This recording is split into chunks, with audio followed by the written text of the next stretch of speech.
ஓம் முருகா போற்றி, கந்தா போற்றி, கடம்பா போற்றி, கதிர்வேலா போற்றி, அறுபடை வீடு கொண்ட முருகப்பெருமானே போற்றி போற்றி. என் செல்ல பிள்ளையே, என் செல்ல குழந்தையே, உன் பிரார்த்தனையெல்லாம் நிச்சயமாக நிறைவேறியது என் செல்லமே. வரும் 25ஆம் தேதிக்குள் எல்லாமே நல்ல விதமாக நடந்துவிடும். இந்த முருகப்பெருமான் சொல்வதை கேள், நிச்சயமாக நல்லதாகத்தான் நடக்கும் என் செல்லமே. உனக்கான பல விஷயங்களை, உன் வாழ்க்கையில் நல்லதொரு விஷயங்களை புரிய வைக்க வேண்டியதாக இருக்கிறது. யார் யார் எப்படி, உன்னை சுற்றி உள்ளவர்கள் எப்படி என்பதை புரியாமல் சில நேரங்களில் பலவிதமாக நீ நடந்து கொள்கிறாய். உன்மேல் அன்பாக இருப்பவர்களை எப்போதும் காயப்படுத்தாதே. அவர்கள் உன்னை சார்ந்து இருக்கிறார்கள் என்பதை நினைத்து உதாசீனப்படுத்தவும் செய்திடாதே. வாழ்க்கையில் நீ சாதிக்க வேண்டும் என்றால் தேவையற்ற பேச்சை குறைத்து தீர்க்கமான செயலில் ஈடுபடு. இந்த முருகப்பெருமான் கொடுத்த தைரியத்தை எங்கே தொலைத்தாய்? எழுந்திரு. என்னை நோக்கி மட்டும் உன் சிந்தனைகளும் செயல்களும் இருக்கட்டும். எது உன்னை துன்புறுத்தினாலும் கவலைப்படாதே. எது வந்தாலும் எதிர்த்து நின்று போராட கற்றுக்கொள். வாழ்க்கையில் நீ அழுதாலும் சிரித்தாலும் அது நிர்ணயிக்கப்பட்ட கர்மாதான்.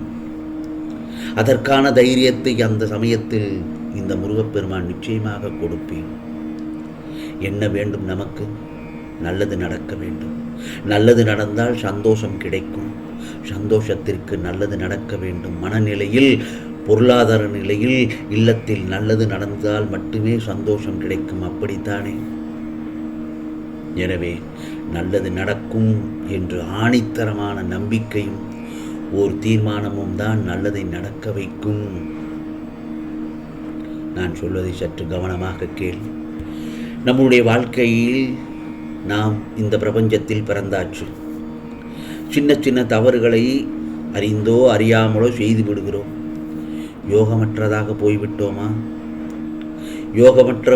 போய்விட்டோமா என்று நினைக்கும் போது கூட நான் திரும்பச் சொல்வது, மறுபடியும் மறுசுழற்சி செய்வது போல நாம் நம்மை திரும்பும் ஆன்மீக பாதைக்குள் செல்லும் போது உலையில் இட்ட இரும்பு தாது போல் நமக்கு பல பிரச்சனைகள் வந்தாலும் என் முருகப்பெருமான் மறுவடிவம் நமக்கு கொடுப்பார் என்று நம்பிக்கையாக உறுதியுடன் இருக்கும்போது புத்தம் புது பொலிவுடன் வாழ்வானது கிடைக்கும். அந்த தவறு செய்துவிட்டோம், இந்த தவறு செய்துவிட்டோம். வாழ்க்கையில் யார் தான் தவறு செய்யாமல் இருக்கிறார்கள் சொல் பார்க்கலாம். இப்போ நான் எல்லாவற்றையும் உணர்ந்து விட்டேனே, இனிமேல் நான் நல்லா போகணும்னு நினைக்கிறேன். அப்படித்தானே? வாழ்க்கையில் இறை தேடல் வேணும்னு நினைக்கிறேன். முருகா முருகா என்று எல்லாமே என்னுடைய முருகப்பெருமான் தான் என்று எல்லாமும் நினைக்கிறேன். அப்புறம் புது வாழ்வானது பிறக்கும் அப்படிங்கிற நம்பிக்கையில் தான் முன்னெடுத்து வைக்கும் காலடி என்பது. அதற்கான வழிகளை நான் அமைத்து தருவேன். பின் நீ படிப்படியாக நகர்ந்து முன்னேறி விடுவாய். நிச்சயமாக உனக்கு முதலில் எது நல்லது எது கெட்டது என்று நான் உனக்கு அறியும்படி செய்து விடுவேன்.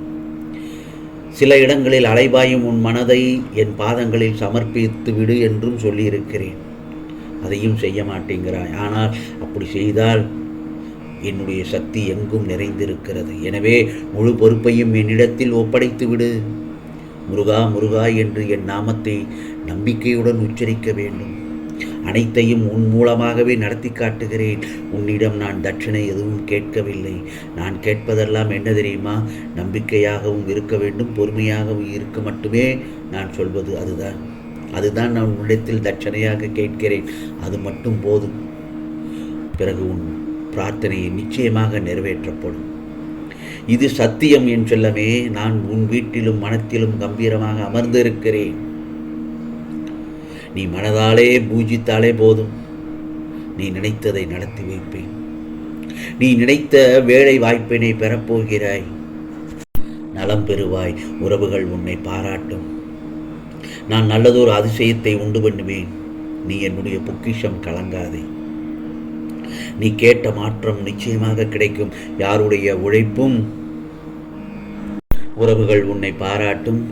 அந்த அதிசயத்தை நீயே உணர்வாய் என் செல்லமே. நீ என் பொக்கிஷம் கலங்கக்கூடாது. யாருடைய உழைப்பையும் நீ இலவசமாக எப்போதும் பெறக்கூடாது. அந்த மாதிரியான விதியை முதலில் கடைபிடித்துக்கொள். மற்றவர்களிடம் வேலை வாங்கிக்கொள், ஆனால் அவர்களுடைய உழைப்பு எவ்வளவு என்பதை அறிந்து கொள். இருந்ததை இழந்து விட்டாய், தடுமாறி விட்டாய், சொல்ல வார்த்தைகள் இல்லை. அந்த அளவிற்கு உனக்கு பிரச்சனைகள்.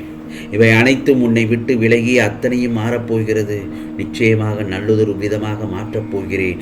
உனது வாழ்க்கை முறைகளை மாற்றப் போகிறேன். இதோ உன்னை உயர்த்தும் பணி என்னுடையதல்லவா?